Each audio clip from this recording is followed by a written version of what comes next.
Pertama, kalau dia bayar 50 juta, dia belanja 750 juta, dia hanya dapat 15 orang. Mereka tetap tak boleh bentuk kerajaan.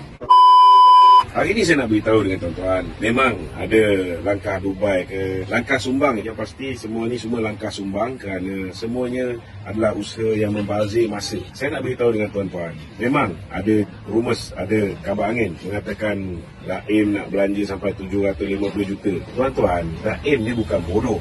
Ini saya nak beritahu. Dia dah berpengalaman dalam kerja-kerja merompak dan menyamun ni tuan-tuan. Jadi hasil sambunan ni dia bukan akan fungsi dengan semudahnya. Ini kita faham Saya nak minta rakyat Malaysia ni guna otak je. Kenapa dia nak belanja sampai 750 juta untuk beli ahli-ahli parlimen kita? Ni cerita lah kita nak apa tak kira lah sampai 50 juta satu MP. Apa dia nak belanja sampai 50 juta satu MP tuan-tuan? Kalau keputusan akhirnya akan mengecewakan diri dia. Kenapa saya katakan keputusan akhir akan mengecewakan diri dia? Pertama, kalau dia bayar 50 juta, dia belanja 750 juta, dia hanya dapat 15 orang. Mereka tetap tak boleh bentuk kerajaan. Itu pertama. Worst case scenario, ratus juta ke bilion ke dia belanja pun, dia hanya boleh beli ahli parlimen. Kalau dia boleh beli ahli parlimen, apa yang dia boleh buat? Ini kita kena tahu. Dalam sidang Dewan Rakyat yang akan datang, mereka boleh minta ahli parlimen yang dibeli ini untuk buat undi tak percaya. Ahli parlimen ni tuan-tuan, memang betul ketika berlakunya undi tidak percaya atau undi percaya, mereka bebas. Itu sebab ada kawan-kawan yang di latar belakang akademik, profesor dan sebagainya. Dia kata tak salah dari segi sudut undang-undang, ianya adalah satu tindakan demokratik. Betul, memang tidak nafikan. Memang tak salah kalau berlaku undi tak percaya. Kalau ada orang nak undi tidak menyokong Datuk Seri Anwar sebagai Perdana Menteri, boleh, tak salah.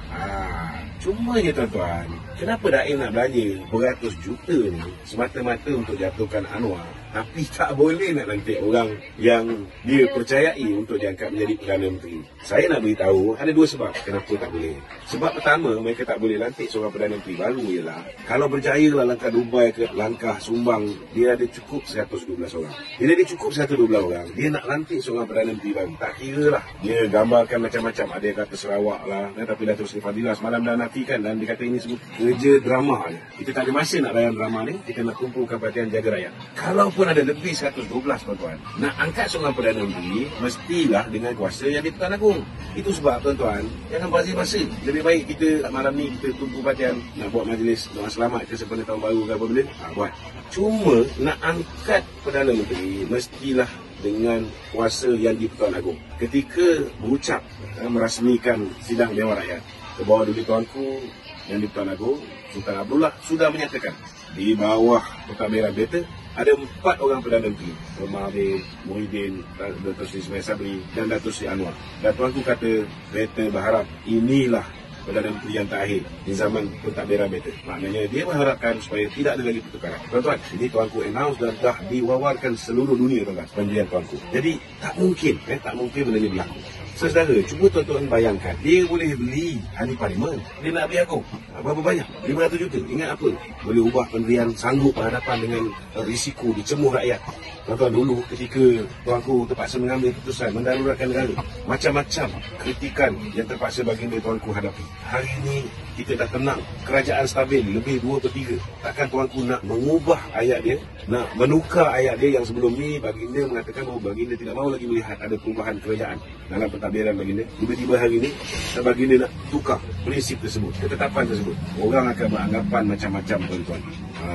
Lebih-lebih lagi melibatkan Tuan Naim dan duit dia ni. Ini cukup membahayakan. Bukan setakat boleh membahayakan kebawah duli tuanku, tetapi boleh menyebabkan rakyat yang dah serik 18 bulan di bawah zaman kegelapan imigrasi ini memandang hina kepada institusi diraja. Dan saya nak beritahu kepada duli tuanku ni tuan-tuan, dia nak buat apa pun, baginda sentiasa merujuk kepada majlis raja-raja. Dan saya yakin majlis raja-raja hari ini sudah cukup selesa dengan kestabilan yang ada pada negara kita.